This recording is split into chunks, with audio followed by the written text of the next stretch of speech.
welcome to Our Time. Great to have your company once again on this program. Well, it's what do you call it? Just reminiscing, really, aren't we, about the old days? And we have a guest, Wayne Anthony, who... Most people remember as Humboldt the Clown. You'll recognise him straight away. And also, Peter is talking with... well, some more information about from the Department of Human Services about taking care of things. And you'll understand what we're talking about with that. But I'm really looking forward to talking with Wayne, because he's written a book about the two sides of his life, and you won't believe what those are. But right now... Here's Peter. Thank you very much, Malcolm and Janice. Next on Our Time, we meet Jess Turner. Now, she's a senior social worker with the Department of Human Services, and she'll be talking to us about families in crisis, a very topical subject. Jess, welcome to Our Time. Thank you for having me. Tell us about your role and what it is you actually do. You've got 7 years' experience. Yep, so I've been a social worker for the Department of Human Services for 7 years, and I'm currently based at one of our metropolitan service centres. As social workers within the department, we provide private and confidential counselling and support to people that may present in crisis who have experienced a significant change in their circumstances, and they require support and assistance to access appropriate services. We seem to be hearing a lot more about this sort of families in crisis, domestic violence, that sort of thing. Yep. Are you seeing more and more people coming to your department? Yeah, so we provide support and assistance to a lot of people that are experiencing domestic and family violence. Often when a person experiences a significant change in their circumstances, they come to the department to advise us, and we have social workers available through the phones and in our service centres to provide immediate support to people that are in crisis. So what sort of support is there? I mean, obviously you talk to them and try and calm them down and assure them that everything's going to be all right, or that sort of thing. I don't know. You're the expert. So we provide private and confidential counselling and support. So if someone comes in and they're unsure of where to go for further assistance, we can support them and provide them with crisis support to link in with other external agencies that may be able to provide longer term specialist support. Okay, so what sort of circumstances would drive someone to come along and see you? We see people for a range of different issues, including unsupported young people, domestic and family violence, people who are presenting at risk of suicide with significant mental health issues, people that may have experienced relationship breakdowns, separations, financial hardship, and substance abuse issues. So it's a wide spectrum. So each case is different, obviously. Can you give us a couple of examples that you've experienced, that successful cases that you've actually brought these people back? Yeah. So a successful case would be I've supported people who have recently separated and fled their homes due to domestic and family violence. So we've been able to support them to access appropriate payments through the department. We've supported them to access domestic violence support through a crisis service, and have assisted them to access police intervention. Because a lot of people are a bit wary of accessing this sort of thing because they think it's going to make matters worse, and obviously that's not the case. If they have the courage to come and see you, that's the first step, isn't it? Exactly, and the first step, we always acknowledge with our customers that the hardest part is coming in and asking for help, but we assure our customers that their information's treated privately and confidentially, and any information that we refer on to external agencies, we have to ask the customer their consent before releasing any information. So obviously this is your job, and you have others, I guess, in your department that do the similar work. Does it concern you that the scale sometimes of these things, that right across the community there's all these things happening that most of us wouldn't even hear about? Yeah, it certainly does, and I suppose we are committed to providing support to our customers and anyone that may need immediate assistance. So we are available at our service centres and over the phone. So if people are in crisis and need an immediate response, they can access our social work services. So tell us just briefly, you've got obviously a website presumably, and that has all your numbers and bits and pieces and the services that you do offer. So if people are a bit reticent to come forward, would you encourage their friends or other loved ones to get hold of you guys and say, hey, this is going on? Most definitely, and that happens quite a lot, where the customer that needs information isn't in a position to be able to come in and access our services. So we can speak to family and friends and provide them with general support and information about where their friend or family member can access services. Okay, so is it, it's not a male-female thing, but obviously if the husband and wife break up and there's children involved, there's all sorts of extended things. How long does this relationship with these people and yourselves go on for? I guess some time.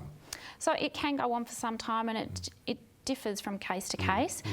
We will obviously support someone to a point where they can access other services if they need to, but we can see someone for as long as they need assistance for.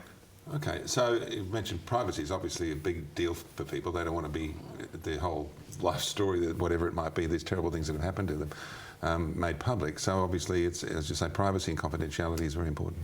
It is, and certainly when we have contact with our customers, we will explain to them their rights to privacy and confidentiality.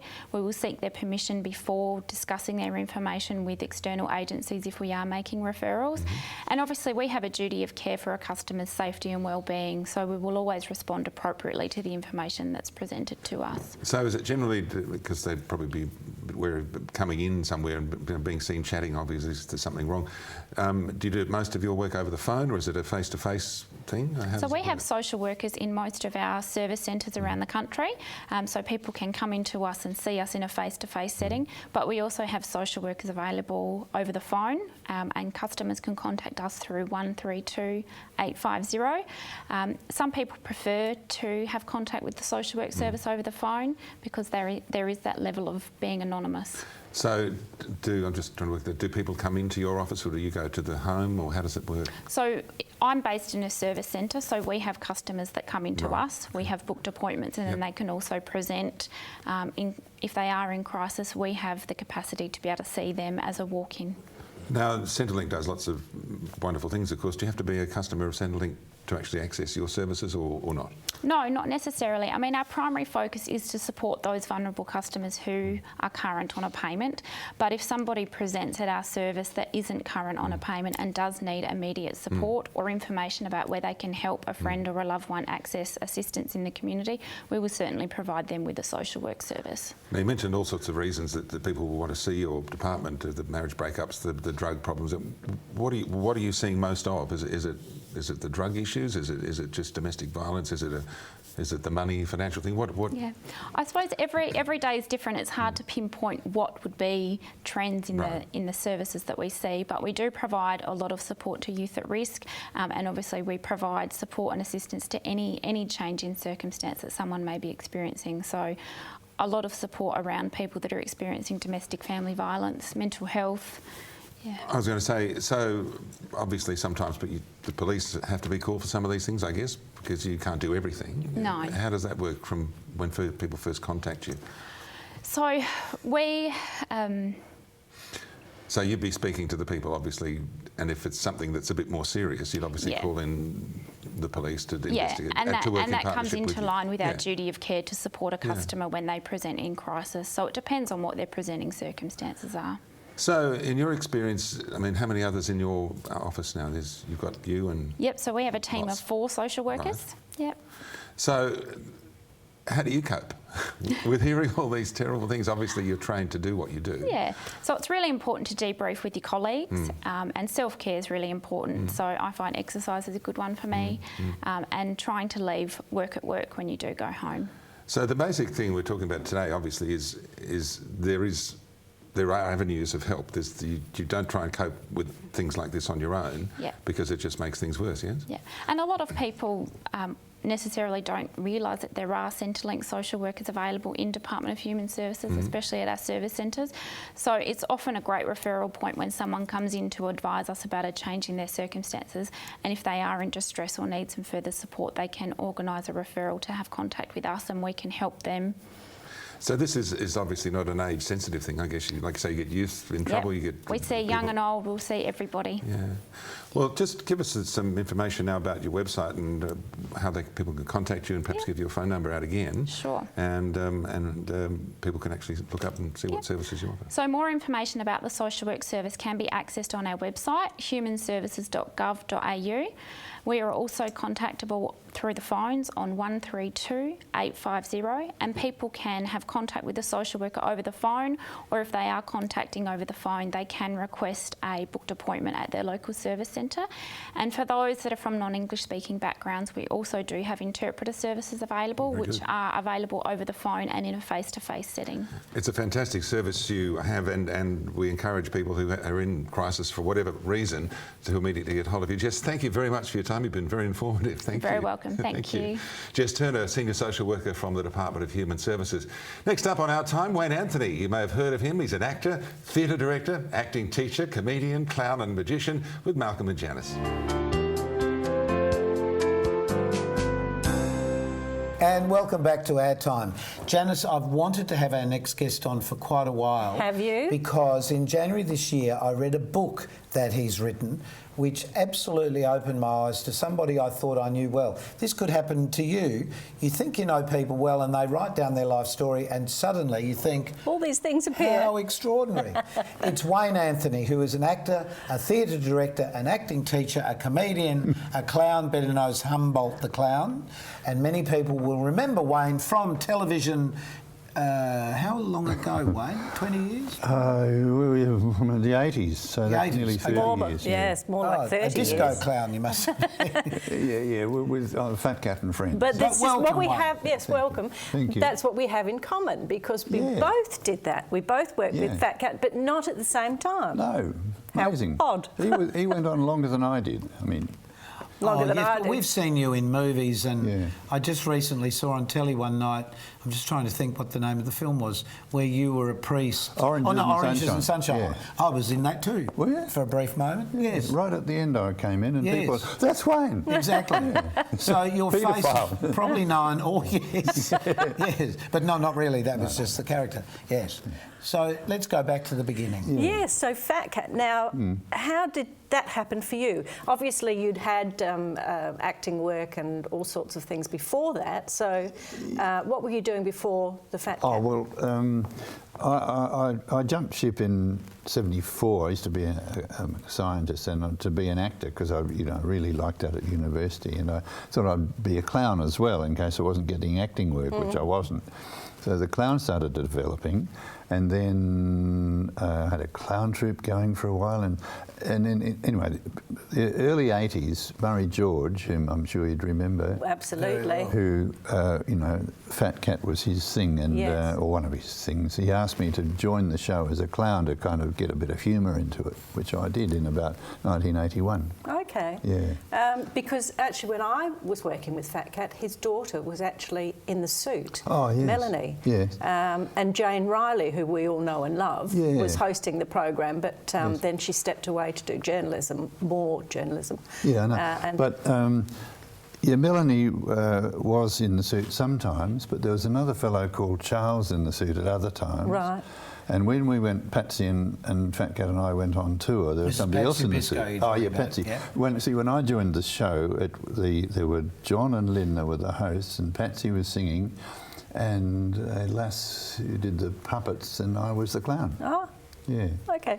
But Michael Scheid used to do... Was he around too then? Michael was Scheid did... Rock Wallaby. Rock Wallaby. That's right. Let's get yeah. Michael on the Yeah. program. Yeah. Yeah, he's a very funny guy. But Wayne, but you were also a straight actor because you worked at Theatre 62, the theatre I now run. Yes, but I you were know. working at that in one of the first shows when the theatre was remodelled. It was such an interesting travelling show, and from that you made some great friendships. I did. Well, Paul Kelly was one. He was in that. That was Funerals and Circuses in 78. No, that was 92, but 78. Oh, 92. Yeah. Anyway, the thing was that show had. I mean, I've been working with Aboriginal people up in the bush for a long time, but that show we had 12 actors and 7 were white and 5 were black. Right. And it was a show about a racially divided country town. And it was a kind of group devised show. And often they don't work out well. But this one, I tell you what, on the opening night, I'll never forget it because we walked off, we had a bow, we walked off and nothing happened. And we thought, oh, they don't like it, Then we walked in and that place went up. They were clapping and we were crying. It was a very emotional show. And Really? it really talked to people about contemporary life for Aboriginal people. Yes. And a lot of what goes on in country towns. Did you write this production? Oh, we all wrote it. Oh, and Paul okay. Kelly wrote all the Workshop music. style. Oh, Yeah. right. Yes. Yeah. Wow. But that really changed your life in many ways, didn't it? It was one of the catalysts. Yeah, I had been working up in the bush for quite a while, Just travelling, like touring, taking my magic show around communities, and particularly in Central Australia, Pitindara people I got to know. Well, then I'd go up and make everybody laugh, and I'd come home and they all, oh, he's fantastic, you know. But I sort of got more involved in Aboriginal issues but then, and the land rights movement and so on. And well, if you're going and seeing those people as often as you were, then you can't help but get involved, can you? Yeah. Really? But in your book, you talk about living literally two lives. well, yeah. I mean, I would go up to the bush and travel around. Particularly, I also went up to the Territory and a top end up to Darwin, and we had a thing called Kids Convoy out of Darwin. A fellow called Ken Conway, who's a great friend, and we would go up and rehearse, and then a bunch of 8 of us, and then we would go touring for 3 or 4 weeks to different communities. We went through Arnhem Land twice, then we'd go down south and west to Wave Hill, you know, where the land rights movement started, and things like that. And you know, we'd be really working, and then you'd come back to Adelaide and parties and I had to take leave from Fat Cat on several occasions to go up and do that. Oh, okay. And I had to get another clown mate to replace me. Did you? See, Yeah. which was tricky. Murray didn't like that. He wasn't very happy with me. But what really impressed me from your book, and we're not here to talk about your book, but it was your book. I've known you for such a long time, but it was your book that actually opened my eyes to the fact that you'd had so much involvement with the Aboriginal community and setting up the schools there. Well, just briefly in 25 words, I went up the first time to Alice Springs with a travelling show. You remember Rob Okay, your George? time's up. 25 words. Sorry. No, that's only 12. You remember Rob George and Maureen? Yeah, of course. Because anyway, we did a show called Young Mo in Alice Springs for 3 weeks. This was based on the life of Roy Rang, Yeah, that's who right. everybody knew as Mo Makaki. Yeah, and the wonderful statue of him in Hindley Street. Hindley Street here in South Australia in Adelaide. Yeah, if I can just get a word in. I'm sorry. That's all right. Yeah, and I saw people living in a terrible plight, what I thought, Aboriginal people living in Alice Springs, and they were a great mob in that company, but I don't really think it affected them like it affected me. And I met people up there who asked me to come back, who were working with Aboriginal people in many different ways, and several of them still are, you know, all these years later. Susan Bryce is still working for the Women's Council doing nutrition things out in the bush 40 odd years later. Anyway, so yeah, they got me back, and then Philip Toyne, you may have heard of, who just died recently. He was the lawyer for the Pitindara people, and he started getting them off instead of, you know, into jail you go for drunkenness, God knows what. And we became friends. He got me to go up the bush, and so I'd go and be touring around. But it's a complex story, but in '95 I was asked to go up and work with a bloke who's also died, Laurie Gorman, as project manager, not as an entertainer, and build this secondary, or project manage the building of a secondary school for Aboriginal kids at Ulara, you know, near Ayers Rock. So I was up there for, you know, I said goodbye to acting and clowning and stuff. I was up there for nearly 10 years doing that. Wow. I lived in a caravan, but I did have a view of Uluru out the window, so it wasn't all bad. Not too bad at all. I love in the book the stories about the time you spent with the Aborigine people and the friendships. Yeah. But I particularly love the toilet stories. Oh, really? I haven't read this. Toilet Don't you remember the toilet stories? What happened? I forget. Well, having to clean out the... Oh no! I've got a certificate in septic tank maintenance. There you go. You see, we built our school, but we couldn't afford to hook it up to the Ulara. God, it's too much detail. Too much detail. Just tell us about how you had to get inside and clean them out. Oh no! Look, there were these. See, well, we got these 2 big systems from Willunga. Actually, they came up with Septreat, and I recommend them. They were 2 big double tank systems. 1 tank that way, 1 tank on the side. That's the sort of basic poo tank, and then if the crust doesn't form on that, you're in all kind of trouble. Anyway, but then the effluent then went into 3 different chambers, one after the other, oxygenation, chlorination and settling. And if the pump got stuck, I did this big hook, hook it out and send it to Adelaide for cleaning. I could go on. No, don't. In truth, you know... And I had to go and burn my clothes. But the fact you were living in the caravan in all the heat, you were doing the work to try and bring sort of the lifestyles of the Aboriginal people and children living in those areas up.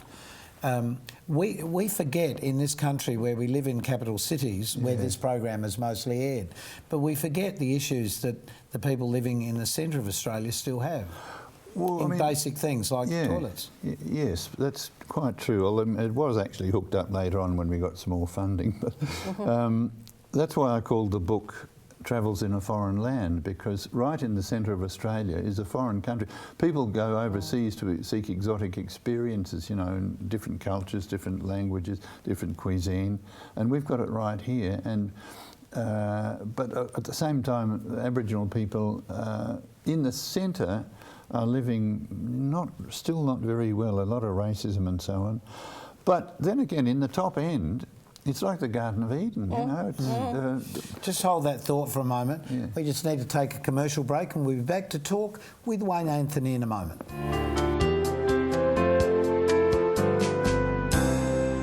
We're back with Wayne Anthony, and Wayne's just been talking in the break about probably the perception we have of Aboriginal people in this country. Yeah, well, it's just that when you get to know people of a different culture, you know, as friends, you know, my boss Charlie Walkabout would often stay with me in the caravan overnight, and we would have a few beers, but not too many because his kidneys were going and he died 10 years ago anyway.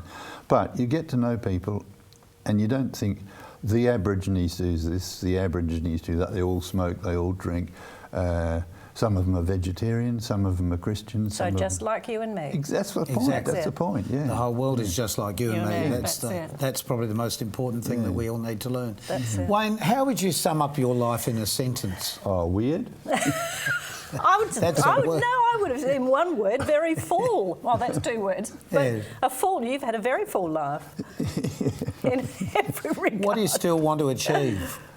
Oh, well, I'd like to do some more serious acting, but I like to talk to groups or kids and others about these sort of issues, about the fact that, you know... that are very important in our lifestyle to really understand. And those of us that have been lucky enough to work with people from different cultures and backgrounds, you really realise, like you just said, we're all the same. We've all got the same issues, same aches and pains, same everything. So it's to love and respect the people that are around us because they can enrich our lives, as obviously the Aboriginal culture did for you. Yeah. Some of the stories in your book are just fantastic, of, you know, flitting off in the middle of the night, driving 400 k's there and back, and all of those things. You do drive a long way. If you'd like to find out more about what we've been talking about, we'll leave a bit of information about Wayne's book. Do you think it'll go to print again? I self-published it, actually. And I did a second run. Publish some more. It's a great book. And I'll borrow it. Yes, you will. It's actually great to understand more about people who are involved both in television and the other sides to their lives. We have to go now. Keep yourself nice till we see you next time. See you then. Bye. Bye.